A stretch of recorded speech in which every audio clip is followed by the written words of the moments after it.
তোরা বিকালে খাবার দিতে সেটা কি দেখলাম, দেখো আজকে কি হয়েছে আমার সাথে। সকালে খাবার দিয়ে গেছিলাম, তারপরে বাড়িতে ছিলাম না, একটু আগে এসে দেখলাম খাবার দিয়ে আসি। সারাদিন খাবার দেওয়া হয়নি।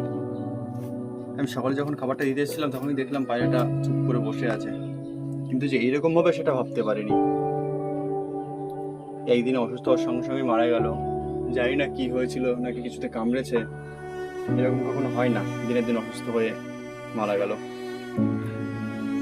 সকালে দেখলাম বসে আছে, হালকা অসুস্থ, তাহলে বিকালে এসে ওকে ওষুধ দিতে হবে, কিন্তু সেই টাইমটা আর পেলাম না, দিল না সেই টাইমটা।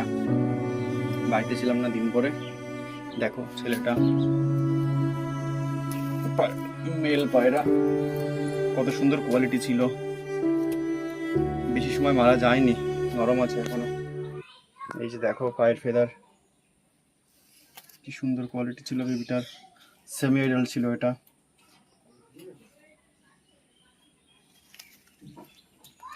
এই যে দেখতে পাচ্ছ এটা, ইস, ঝুঁটিটা একদম রাউন্ড ছিল, দেখতে পাচ্ছ।